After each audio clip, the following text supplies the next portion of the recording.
The cameras flashed like lightning against the night sky. Marc Levin stood beneath the golden lights of the Avalon Theater, smiling for a crowd that worshipped him. A superstar, a perfect alpha, untouchable. Every movement, every smile was calculated. Every word rehearsed.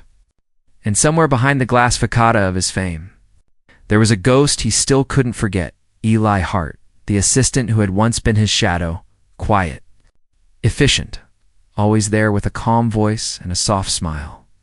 For the world, Eli had been just another name on the credits list. For Marc, he had been everything, until he disappeared 3 years earlier.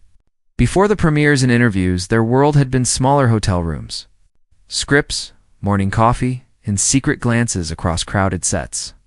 Marc had fallen for the one man who was supposed to remain invisible, and Eli, despite all his careful restraint, had let himself believe that maybe love was worth the risk.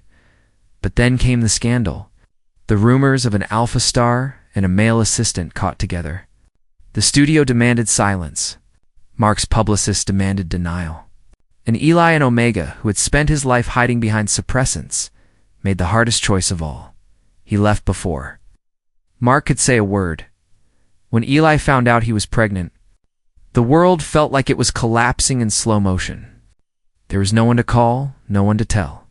Marc was in another country filming, surrounded by cameras and people who called him perfect. Eli packed his bags, deleted his number, and vanished.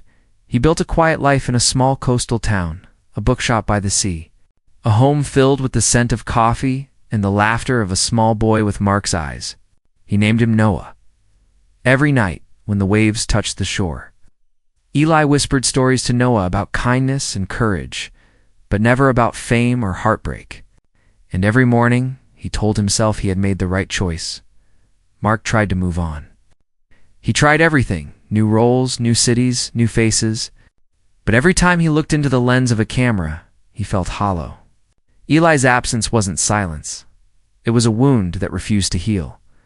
Years passed and Marc's fame grew brighter. But his nights grew darker. Then one evening, fate caught up with him. A charity gala in a quiet seaside town. A bookstore providing the venue. A name he hadn't spoken aloud in years appearing on a small invitation card. Hart Books' local sponsor. Marc's breath caught in his throat. The night of the event, the air smelled of rain and paper and something achingly familiar. He walked into the shop, pretending composure, heart pounding like a drum. And there, arranging books under the soft glow of a reading lamp, stood Eli, older, gentler, but still the same. Their eyes met. The world stopped moving. "Marc," Eli said softly, his voice steady, but his fingers trembling around a stack of books. "Eli." Marc breathed, the years falling away like dust. You're here." "I never left," Eli said quietly. "You just stopped looking." They spoke like strangers pretending not to be broken lovers. Eli offered him coffee. Marc accepted. Between them, the silence was heavy with everything unsaid. The love, the lies, the loss. Marc looked around the shop, eyes catching on a child's drawing taped behind the counter.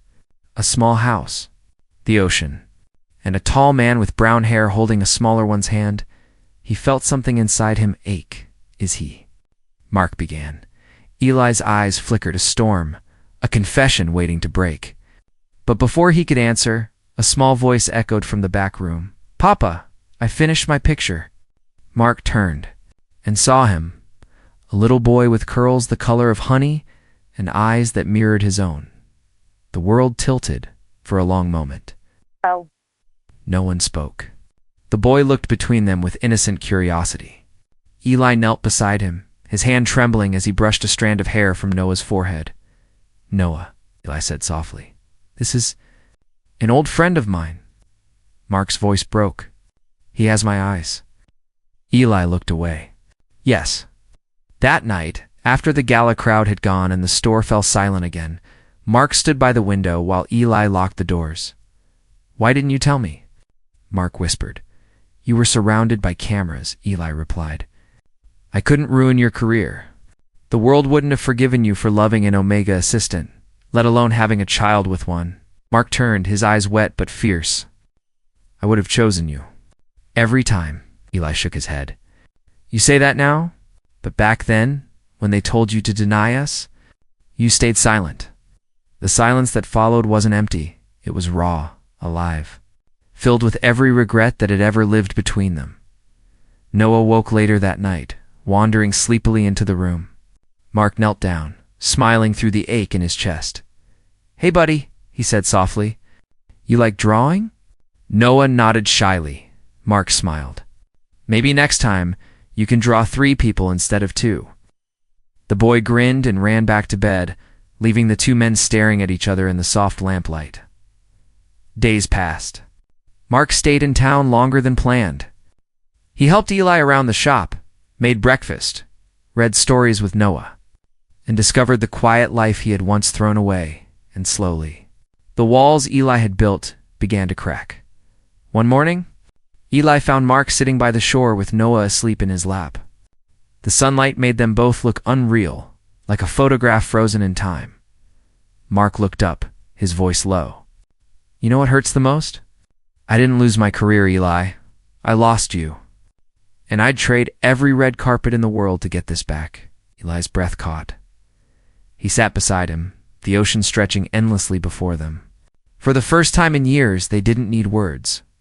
Weeks later, as Marc prepared to leave for another shoot, he stood in the bookstore doorway, unsure if he was saying goodbye or beginning again.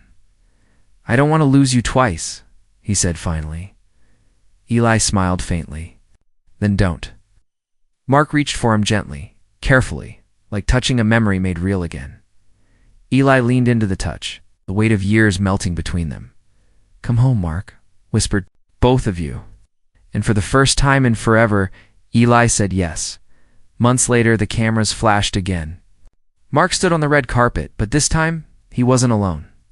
Eli walked beside him, hand in hand, their son holding tight between them. The headlines called it scandal. The fans called it brave. Marc called it finally living the truth. And when the lights dimmed and the world grew quiet, he turned to Eli and whispered, this time, no hiding. No lies. Just us. Eli smiled, eyes glistening. And as the world cheered, he finally believed love, even after everything had found its way home. BL Tales, where love hurts, heals, and always finds its way back.